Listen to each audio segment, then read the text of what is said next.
ओम नमः शिवाय। हर हर महादेव।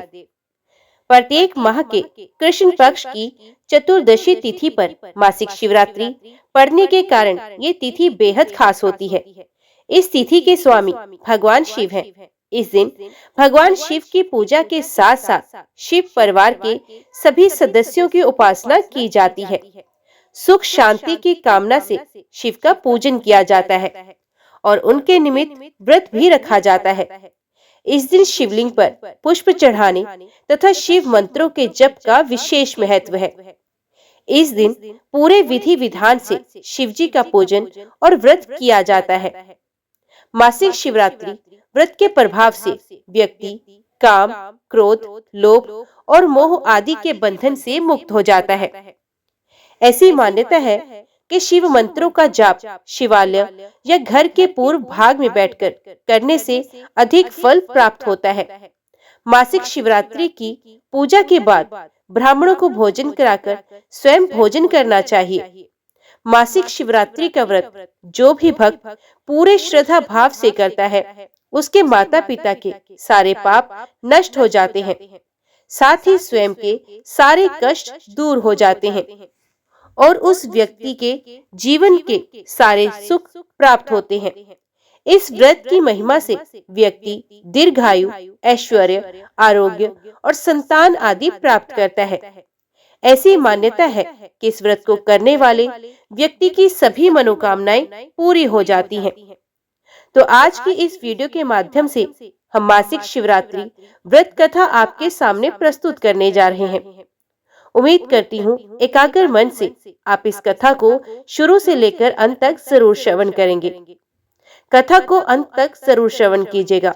बीच में छोड़ने से कथा का पूरा फल नहीं मिलता। तो चलिए आज की कथा शुरू करते हैं। ओम नमः शिवाय। हर हर महादेव। ऋषि लोमश कहते हैं, ब्रह्मा जी ने जब संपूर्ण जगत की सृष्टि की, तब राशियों से काल चक्र उत्पन्न हुआ। उस काल चक्र में सब कार्यों की सिद्धि के लिए 12 राशियां और 27 नक्षत्र मुख्य हैं। इन 12 राशियों और 27 नक्षत्रों के साथ क्रीड़ा करता हुआ काल चक्र सहित काल जगत को उत्पन्न करता है। ब्रह्मा से लेकर कीट पर्यंत सबको काल ही उत्पन्न करता, वही पालन करता और वही संहार करता है। एकमात्र काल से ही ये सारा जगत बंधा हुआ है। अकेला काल ही इस लोक में बलवान है, दूसरा कोई नहीं। अतः ये सब प्रपंच कलात्मक है। सबसे पहले काल हुआ, काल से ही स्वर्गलोक के अधिनायक उत्पन्न हुए। तदंतर लोकों की उत्पत्ति हुई, उसके बाद त्रुटि हुई, त्रुटि से लव हुआ, लव से क्षण हुआ, क्षण से निमिष हुआ, जो प्राणियों में निरंतर देखा जाता है। 60 निमिष का एक पल कहा जाता है। 60 पलों की एक घड़ी होती है। 60 घड़ी का एक दिन रात होता है। 15 दिन रात का एक पक्ष माना जाता है। 2 पक्ष का एक मास और 12 महीनों का एक वर्ष होता है। काल को जानने की इच्छा रखने वाले बुद्धिमान पुरुषों को इन सब बातों का ज्ञान रखना चाहिए। प्रतिपदा से लेकर पूर्णमासी तक पक्ष पूरा होता है। उस दिन पक्ष पूर्ण होने के कारण ही उसे पूर्णिमा कहते हैं। जिस तिथि को पूर्ण चंद्रमा का उदय होता है, वे पूर्णमासी देवताओं को प्रिय है, तथा जिस तिथि को चंद्रमा लुप्त हो जाते हैं, उसे विद्वानों ने अमावस्या कहा है। अग्निश्वात आदि पितरों को ये अधिक प्रिय है। ये 30 दिन पुण्यकाल से संयुक्त होते हैं। इनमें जो विशेषता है उसे आप लोग सुने। योगों में व्यतिपात, नक्षत्रों में श्रवण, तिथियों में अमावस्या और पूर्णिमा तथा संक्रांति काल, ये सब दान क्रम में पवित्र माने गए हैं। भगवान शंकर को अष्टमी प्रिय है, गणेश जी को चतुर्थी, नागराज को पंचमी, कुमार कार्तिकेय को षष्ठी, सूर्य देव को सप्तमी, दुर्गा जी को नवमी, ब्रह्मा जी को दशमी, रुद्रदेव को एकादशी, भगवान विष्णु को द्वादशी, कामदेव को त्रयोदशी तथा भगवान शंकर को चतुर्दशी विशेष प्रिय है। कृष्ण पक्ष में जो चतुर्दशी अर्धरात्रि व्यापनी हो, उसमें हम सबको उपवास करना चाहिए। वे भगवान शिव का सायुज्य प्रदान करने वाली है। वही शिवरात्रि के नाम से विख्यात है। वे सब पापों का नाश करने वाली है। इस विषय में एक प्राचीन इतिहास का उदाहरण दिया करते हैं। पूर्व काल में कोई विधवा ब्राह्मणी थी, जिसकी प्रकृति बड़ी ही चंचल थी।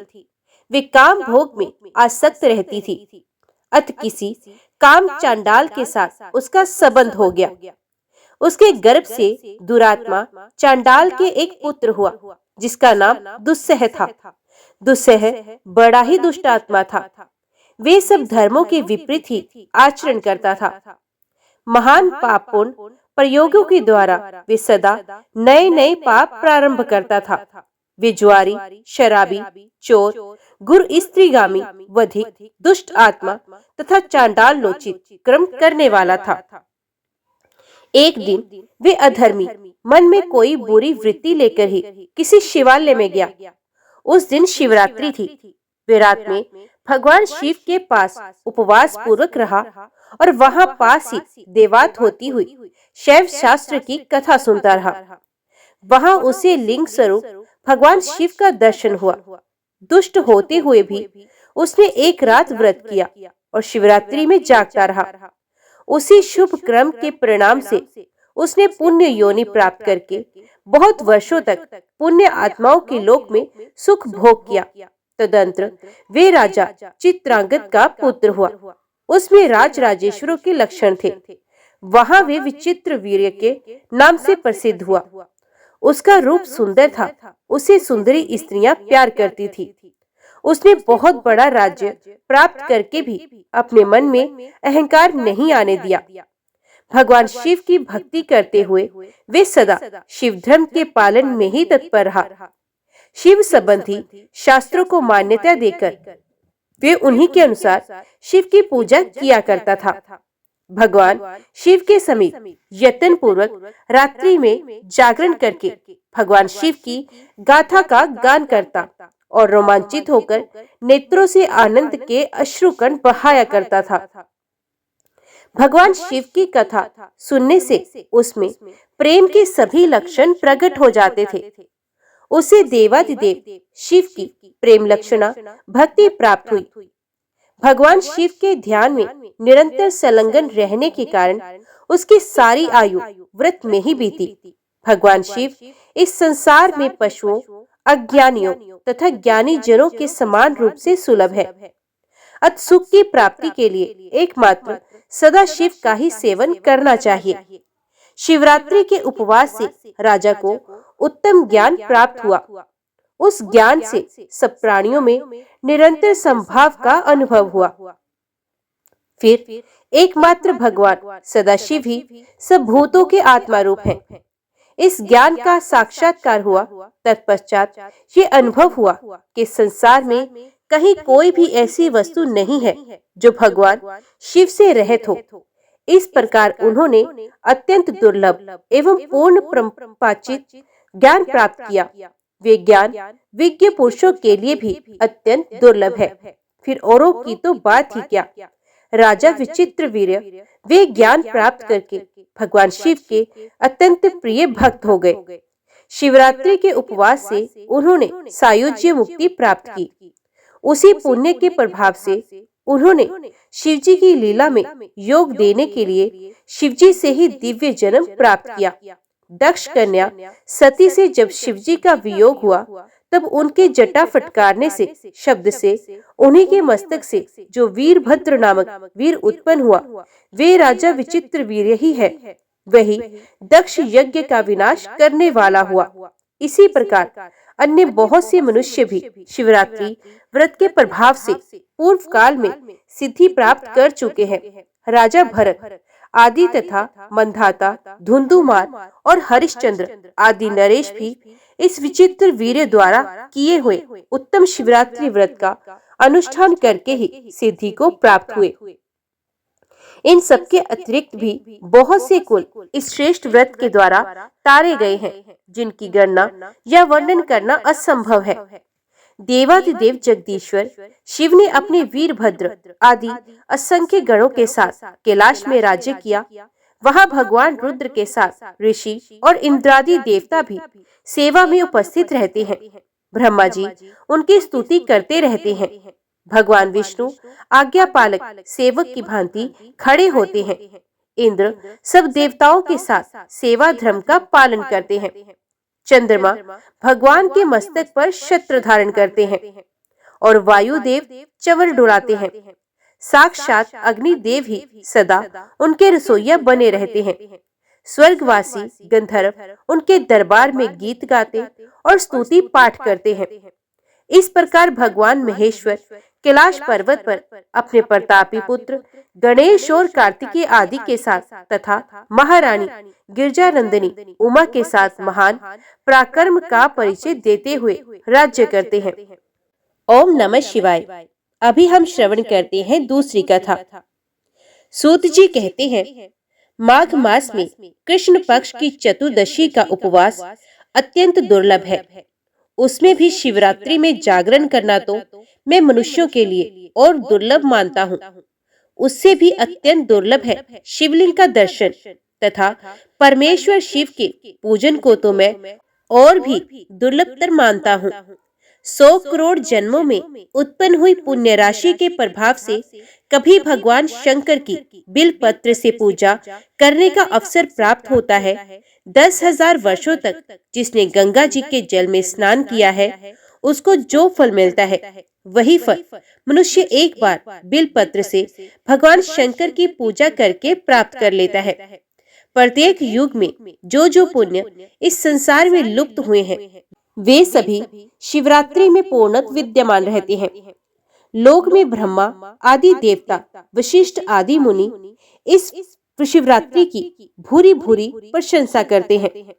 इस शिवरात्रि को यदि किसी ने उपवास किया तो उसे 100 यज्ञों से अधिक पुण्य मिलता है। जिसने एक बिलपत्र से शिवलिंग का पूजन किया है, उसके पुण्य की समता तीनों लोकों में कौन कर सकता है। इस विषय में एक परम सुंदर पुण्य कथा कही जाती है। एक श्वाकु वंश में मित्रसेन नाम से एक प्रसिद्ध राजा धर्मात्मा हुए थे।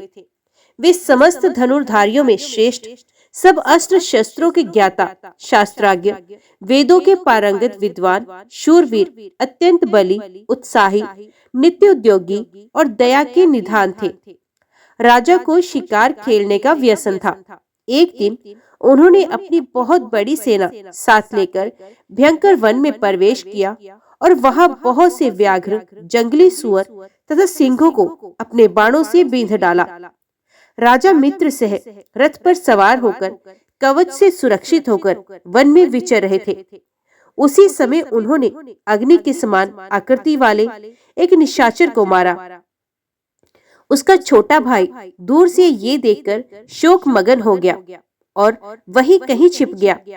भाई को मारा गया देख उसने मन ही मन इस प्रकार विचार किया, ये राजा बड़ा दुर्दश वीर है, इसे शल से ही जीतना चाहिए।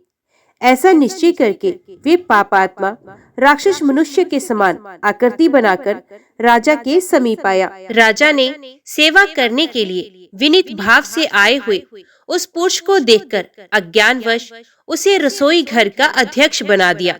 तत्पश्चात राजा लौटकर अपनी पुरी को आए। महाराज मित्रसेन की पत्नी मदयंती नाम से प्रसिद्ध थी। वे नल की स्त्री दमयंती के समान बड़ी पतिव्रता थी। एक दिन राजा मित्रसेन ने श्राद्ध के दिन मुनिवर वशिष्ठ को निमंत्रण करके अपने घर पर बुलाया। उस समय रसोइये के रूप में राक्षस ने साग में मनुष्य का मांस मिला दिया और वही वशिष्ठ जी के आगे परोस दिया। उसे देखकर वशिष्ठ जी बोले, राजन, तुझे धिक्कार है, धिक्कार है तुझे। तू इतना दुष्ट और शली है कि मेरे आगे मनुष्य का मांस रख दिया। इस पाप के कारण तू राक्षस हो जाएगा। जब मुनि को ये मालूम हुआ कि ये सारी करतूत राक्षस की है, तब उन्होंने उस शाप को 12 वर्षों की अवधि में सीमित कर दिया। तब राजा भी कुपित होकर बोले, ये मेरी करतूत नहीं थी और ना मैं इस विषय में कुछ जानता ही था, तो भी आपने मुझे अकारण ही शाप दे दिया। इसलिए गुरु होने पर भी आपको मैं भी शाप देता हूँ। ऐसा कहकर राजा अंजलि में जल लेकर गुरु को शाप देने के लिए उद्यत हुए। ये देख रानी मदयंती ने पति के चरणों में गिरकर उन्हें ऐसा करने से रोक लिया। रानी के वचन का मान रखने के लिए राजा शाप देने से निर्वृत्त हो गए और उस अंजलि के जल को उन्होंने अपने दोनों पैरों पर डाल दिया। इससे राजा के दोनों पैर कलमश युक्त मलिन हो गए। तब से राजा का नाम कलमाशपाद हो गया। गुरु के शाप से राजा वन में विचरने वाले राक्षस हुए। एक दिन वन में कहीं किशोर अवस्था ले नव विवाहित मुनि दंपति रमण कर रहे थे। उस समय उस नरभक्षी राक्षस ने तरुण मुनि कुमार को खाने के लिए पकड़ लिया। ठीक उसी तरह जैसे छोटे से मृग शिशु को कोई व्याघ्र पकड़ लेता है। राक्षस के वश में पड़े हुए अपने पति को देखकर उसकी प्यारी स्त्री करुणा पूर्वक बोली, सूर्यवंश यशोधर महाराज, आप ऐसा पाप ना कीजिए। आप राक्षस नहीं, अयोध्या के सम्राट हैं, रानी मदयंती के पति हैं। प्रभु, ये मेरे स्वामी मुझे प्राणों से भी अधिक प्रियतम है। इन्हें ना खाइए। शरण में आए हुए दीन दुखी मनुष्यों को आप ही सहारा देने वाले हैं। इन महात्मा पति के बिना मेरा ये शरीर मेरे लिए महान भार है। इस मलिन पाप में 5 भौतिक शरीर से क्या सुख होगा। यह मुनि कुमार देखने को बालक है, किंतु वेदों के विद्वान, शांत, तपस्वी और अनेक शास्त्रों के ज्ञाता हैं। इन्हें प्राण दान देकर आपको संपूर्ण जगत की रक्षा करने का पुण्य होगा। महाराज, मैं ब्राह्मण की स्त्री हूँ, अभी बालिका हूँ, मुझ पर कृपा कीजिए। आप जैसे साधु पुरुष अनाथों, दीनों और पीड़ितों पर कृपा करने वाले होते हैं। इस प्रकार प्रार्थना करने पर भी उस निर्दयी नरभक्षी राक्षस ने उस ब्राह्मण कुमार की गर्दन मरोड़ डाली और उन्हें उधरस्थ कर दिया। तब वे पतिव्रता ब्राह्मणी अत्यंत शोक से ग्रस्त हो विलाप करने लगी। उसने पति की हड्डियों को एकत्रित करके भयंकर चिता प्रज्वलित की और पति का अनुसरण करने के लिए अग्नि में प्रवेश करते समय राक्षस रूपधारी राजा को इस प्रकार शाप दिया, अरे ओ पापात्मन, तूने मेरे पति को खा लिया है। तू भी जब स्त्री से समागम करेगा उसी समय तेरी मृत्यु हो जाएगी। यो कहकर वे पतिव्रता स्त्री चिता की आग में प्रवेश कर गई। गुरु के शाप का उपभोग करके राजा पुण्य अपने स्वरूप को प्राप्त हुए और प्रसन्नता पूर्वक घर को गए। रानी मदयंती उस पतिव्रता ब्राह्मणी के शाप को जानती थी, इसलिए वैधव्य से डरकर उन्होंने रति की इच्छा वाले पति को अपने पास आने से मना कर दिया। राजा मित्र सह राज्य के सुख भोग से विरक्त हो गए और संपूर्ण लक्ष्मी का परित्याग करके पुण्य वन में चले गए। राज्य छोड़कर संपूर्ण पृथ्वी पर विचरते हुए राजा ने अपने पीछे पीछे आती हुई एक भयंकर रूप वाली पिशाचनी को देखा। वे ब्रह्म हत्या थी। श्रेष्ठ मुनियों के उपदेश से राजा ने उस ब्रह्म हत्या को पहचाना। उसके निवारण के लिए विरक्त चित्त वाले राजा ने अनेक वर्षों तक बहुत से क्षेत्रों में विचरण किया। फिर भी जब ब्रह्म हत्या निवृत्त नहीं हुई, तब वे मिथिला में आए। इस समय उधर आते हुए निर्मल अंतकरण वाले गौतम मुनि को उन्होंने देखा और उनके समीप जाकर बार बार प्रणाम किया। तब मुनि श्रेष्ठ गौतम ने राजा को आशीर्वाद देकर मंद मंद मुस्कुराते हुए कहा, राजन, तुम्हारे यहाँ कुशल तो है ना? तुम्हारे राज्य में कोई विघ्न बाधा तो नहीं है ना? राजा ने कहा, ब्राह्मण, आपकी कृपा से हम सब लोग कुशल से हैं, परंतु ये भयंकर रूप वाली पिशाचनी हमें बड़ा दुख देती है। शापग्रस्त होकर हमने जो दुर्लभ पाप कर डाला है, उसकी शांति सहस्रों प्रायश्चितों से भी नहीं की जा सकती। आप प्रेम पूर्वक संभाषण करके मेरे चित्त को आनंदित कर रहे हैं। महाभाग, आज आपके चरण कमलों की शरण में आए हुए मुझ पापी को शांति प्रदान कीजिए, जिससे मुझे सुख मिले। तब करुणा निधि गौतम जी ने कहा, राजेंद्र, तुम्हें साधुवाद है। अब अपने महान पापों से होने वाले भय को त्याग दो। जब भगवान शंकर रक्षा करने वाले हैं, तब उनकी शरण में आए हुए भक्तों को कहां से भय हो सकता है। गोकर्ण नामक मनोरम क्षेत्र महापातकों का संहार करने वाला है। वहां बड़े से बड़े पाप भी नहीं टिक सकते। गोकर्ण क्षेत्र में विद्यमान भगवान शिव स्मरण करने मात्र से समस्त पापों का नाश करते हैं। जैसे कैलाश और मंदराचल के शिखर पर भगवान शिव का निश्चित निवास है, उसी प्रकार गोकर्ण मंडल में भी है। वहां महादेव जी महाबल नाम से निवास करते हैं। रावण नामक राक्षस ने घोर तपस्या करके जिस शिवलिंग को प्राप्त किया था, उसी को गणेश जी ने गोकर्ण क्षेत्र में स्थापित किया है। सनक सनंदन आदि महात्मा तथा मृग चर्म में वस्त्र धारण करने वाले साध्य एवं मुनिगण वहां बैठकर भगवान शिव की उपासना करते हैं। दंडी, मुनि, सनातक, ब्रह्मचारी तथा तप से समस्त पातकों को जला डालने वाले महात्मा भी देवादिदेव शिव की उत्तम भक्ति से उपासना करते हैं।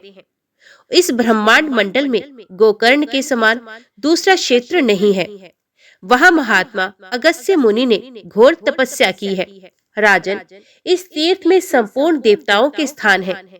देवादिदेव भगवान विष्णु, परमश्रेष्ठी, ब्रह्मा, वीरवर, कार्तिकेय तथा गणेश जी के स्थान है। गोकर्ण तीर्थ में कोटि कोटि शिवलिंग विद्यमान है। वहां पग पग पर असंख्य तीर्थ मौजूद हैं। सत्य युग में महाबल नामक भगवान शिव श्वेत वर्ण के होते हैं। त्रेता में उनका रंग अत्यंत लाल हो जाता है। द्वापर में वे पीत वर्ण के और कलयुग में श्याम वर्ण के हो जाएंगे। महाबल शिव भयंकर कलयुगी प्राप्त होने पर कोमल भाव को प्राप्त होंगे। परम उत्तम गोकर्ण क्षेत्र पश्चिम समुद्र के तट पर है। वे ब्रह्म हत्या आदि पापों को भस्म कर डालता है। इस संसार में जो ब्रह्मघाती, भूतद्रोही, शठ और अन्य अन्य पापी होते हैं, वे सब गोकर्ण तीर्थ में पहुंचकर वहां के तीर्थों में स्नान करके महाबल नामक शिवजी का दर्शन करने पर शिवलोक को प्राप्त होते हैं। वहां पुण्य तिथियों को, पुण्य नक्षत्र एवं पुण्य दिन में जो महेश्वर शिव की पूजा करते हैं, वे सब शिवरूप हो जाते हैं। यदा कदा जो कोई भी मनुष्य गोकर्ण तीर्थ में जाकर भगवान शंकर की पूजा करता है, ये ब्रह्म पद को प्राप्त होता है। रविवार, सोमवार तथा बुधवार को जब अमावस्या तिथि का योग हो, तब वहां समुद्र में किया हुआ स्नान, दान, पितृतर्पण, शिव पूजा, जप, होम, व्रतचर्या और ब्राह्मणों का सत्कार अनंत फल देने वाला होता है। महाप्रदोष की बेला में भगवान शिव का पूजन मोक्ष देने वाला है। माघ मास में जो परम पुण्यमयी कृष्ण पक्ष की चतुर्दशी आती है, उस दिन शिवलिंग और बिलपत्र इन सब का सुयोग्य दुर्लभ है। अहो, माया कैसी प्रबल है कि जिससे मूढ़ हुए मनुष्य भगवान शिव की इस महातिथि को उपवास तक नहीं करते। शिवरात्रि का उपवास, जागरण, भगवान शंकर के समीप निवास तथा गोकर्ण क्षेत्र का वास, इन सब का सुयोग होना मनुष्यों के लिए शिवलोक में जाने की सीढ़ी है। राजन, मैं भी इस समय गोकर्ण तीर्थ से लौटकर आया हूँ। शिवरात्रि को उपवास करके भगवान शिव का महोत्सव देखकर लौट आया हूँ। शिवरात्रि पर वहां का महान उत्सव देखने के लिए सब देशों से चारों वर्णों के लोग आए थे। स्त्री, बालक, वृद्ध तथा चारों आश्रम के निवासी वहां आकर देवेश्वर शिव का दर्शन करके कृत्य कृत्य को प्राप्त हुए। लौटते समय मार्ग में एक अद्भुत आश्चर्य की बात देखकर मैं परमा आनंद में निमग्न होकर कृतार्थ हो गया हूँ। राजा ने पूछा, ब्राह्मण, आपने मार्ग में कहा कौन सी आश्चर्य की बात देखी है, वे मुझे भी बताइए। गौतम जी ने कहा, राजन, गोकर्ण से आते समय एक स्थान पर दोपहर के समय मुझे एक स्वच्छ सरोवर दिखाई दिया। वहां जल पीकर मैंने रास्ते की थकावट दूर की और घनी एवं शीतल छाया वाले बरगद के नीचे विश्राम किया। उसी समय थोड़ी ही दूर पर मैंने एक अंधी, बूढ़ी एवं दुबली पतली चांडाली को देखा। उसका मुंह सूख गया था। उसने कुछ भी भोजन नहीं किया था और वह अनेक प्रकार के रोगों से पीड़ित थी। उसके सब अंगों में कोढ़ का घाव हो गया था तथा उसमें बहुत से कीड़े पड़ गए थे। उसकी कमर में पीप और रक्त से सना हुआ एक फटा पुराना वस्त्र लिपटा हुआ था। उसे उस दशा में देखकर मुझे बड़ी दया आई और उसके मृत्यु काल की प्रतीक्षा करता हुआ मैं क्षण भर वहीं बैठा रहा। इतने में ही भगवान शंकर के पार्षदों द्वारा लाया जाता हुआ एक विमान देखा जो अपनी किरणों से आकाश मार्ग को आलोकित कर रहा था। तब मैंने शीघ्र ही समीप जाकर आकाश में खड़े हुए उन शिवगणों से पूछा, आप लोगों को नमस्कार है। मैंने आप लोगों को पहचान लिया है। आप सभी महादेव जी के चरणों के सेवक हैं। आपने इस समय जो यहाँ आने का कष्ट उठाया है, ये आपकी यात्रा संपूर्ण लोगों की रक्षा के लिए हुई है या आप लोगों को कोई विनोद सूझा है? कृपया मुझे बताइए, आप यहाँ किस लिए पधारे हैं? शिवजी के दूत बोले, मुने, ये सामने जो बूढ़ी चांडाली मर रही है, इसी को ले जाने के लिए भगवान शिव ने हमें आदेश दिया है। ये सुनकर मैंने पूछा, अहो, ये महापापात्मा घोर चांडाली इस दिव्य विमान पर बैठने की अधिकारिणी कैसे हो सकती है? ये तो जन्म से लेकर जीवन भर प्राय अपवित्रता में ही डूबी रही। पाप मग्ना एवं पाप का अनुगमन करने वाली इस दुराचारिणी को आप लोग शिवलोक में क्यों ले जाना चाहते हैं? इसने कभी शिवजी का पंचाक्षर मंत्र नहीं जपा, शिवजी का पूजन भी नहीं किया और ना कभी भगवान शंकर का ध्यान ही किया है। सत्संग से सदा दूर रहने वाली इस अत्यंत क्रोधी स्वभाव वाली स्त्री को आप लोग भगवान शिव के लोक में कैसे ले जाना चाहते हैं? अहो, ईश्वर की इस लीला का रहस्य देहधारियों की समझ में आना कठिन है, जिसमें पाप आत्मा प्राणी भी दया करके परम पद में पहुंचाए जाते हैं। मेरे ऐसा कहने पर देवाधिदेव भगवान शिव के दूत इस प्रकार बोले, महामते, ये कर्मों के परिपाक से प्राप्त होने वाली गति देखो, जो के एक नीच से नीच नारी भी आज रोग शोक से रहित परम धाम पर आरूढ़ हो रही है। इसने पूर्व जन्म में अन्न दान आदि नहीं किया था, अतः भूख प्यास आदि कलेशों से यहाँ पीड़ित हो रही है। इसने जो मदिरा के नशे में अंधी होकर बड़ा भयंकर पाप कर डाला था, उसी के फल से ये जन्मांध हो गई। पूर्व जन्म में इसने जानबूझकर गाय के बछड़े को खाया था, इसलिए इस जन्म में ये अतिशय निंदित चांडाली हुई। इसने सदाचार का मार्ग त्याग कर पूर्व जन्म में व्यभिचार के मार्ग को अपनाया था।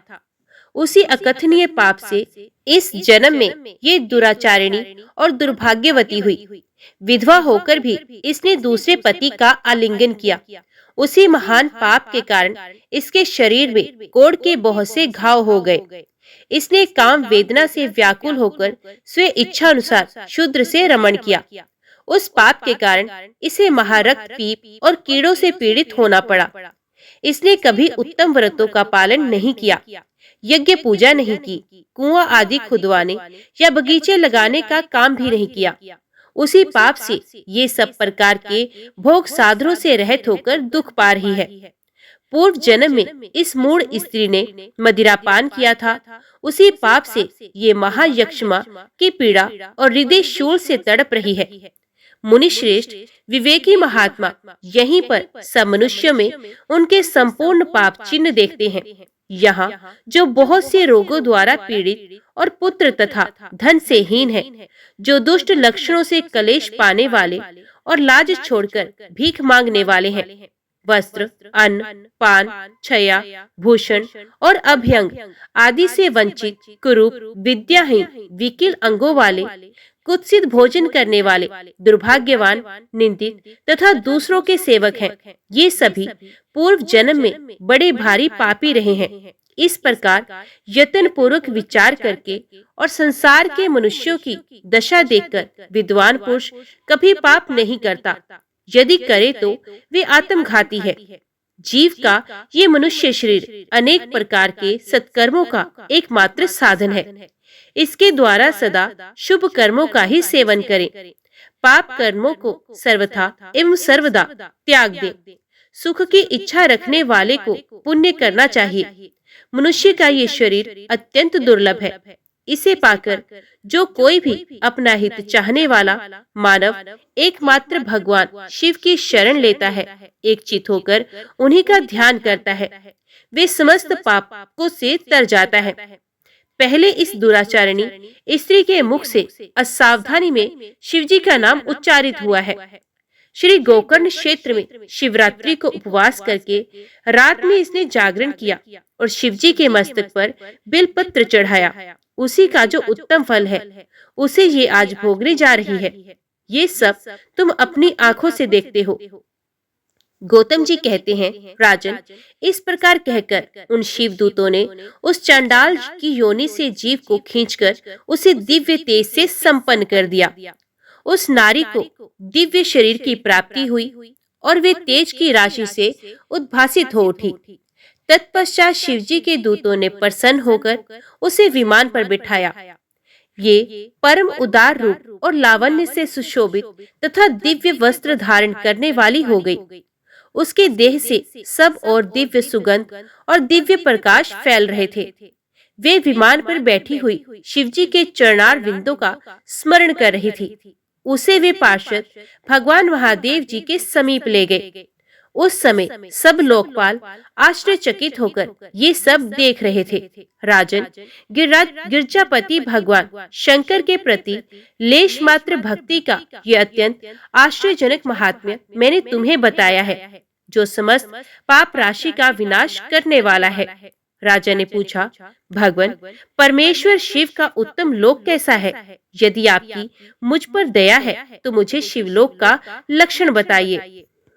ऋषि गौतम बोले, ब्रह्मा आदि देवेश्वरों के लोकों में भी जो अत्यंत दुर्लभ आनंद है, वे जिस दिव्य धाम में नित्य निरंतर विद्यमान रहता है, वही परमेश्वर शिव का लोक है, जहाँ सब लोगों को लांघकर जाना होता है, जिसमें दिव्य प्रकाश स्थित है तथा जहाँ अविद्यामय अंधकार का कहीं लेश मात्र भी संयोग नहीं है, वही परमेश्वर शिव का लोक है, जहाँ काम, क्रोध, लोभ और मद आदि विकार निवास नहीं करते तथा जहाँ जन्म आदि अवस्थाएं नहीं प्राप्त होती, वे परमेश्वर शिव का लोक है। संपूर्ण वेदों का जो एकमात्र प्रधान क्षेत्र कहा जाता है, जिससे अधिक उत्तम वैभव कहीं नहीं है, ये परमेश्वर शिव का धाम है। वहां जाने के लिए योगी जन सदा आसन, प्राणायाम, प्रत्याहार और ध्यान आदि साधनों से युक्त योग मार्ग का सहारा लेकर प्रयत्न करते हैं। जो लोग भगवान शिव की भक्ति से परिपूर्ण हैं, वे ही उस दिव्य धाम में जाते हैं।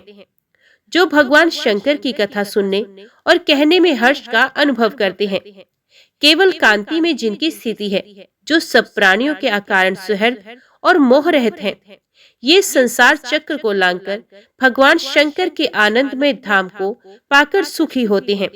राजेंद्र, इसी प्रकार तुम भी गोकर्ण क्षेत्र में भगवान शंकर के स्थान पर जाकर उनके दर्शन से समस्त पाप राशि का निवारण करो और कृत्य हो जाओ। वहां सब समय में स्नान करके महाबली शिव की पूजा करो और शिव चतुर्दशी को एकाग्रता पूर्वक उपवास करके रात्रि में जागरण तथा बिल पत्र द्वारा भगवान शंकर का पूजन करो। इससे तुम सब पापों से मुक्त होकर शिवलोक को प्राप्त करोगे। ऐसा कहकर मुनिवर गौतम प्रसन्नता पूर्वक मिथिलापुरी को चले गए तथा राजा मित्र सह गोकर्ण क्षेत्र में आए। वहां महाबल नाम से प्रसिद्ध महादेव जी का दर्शन और पूजन करने से उनकी समस्त पाप राशि धुल गई और उन्होंने भगवान शिव के परम धाम को प्राप्त किया।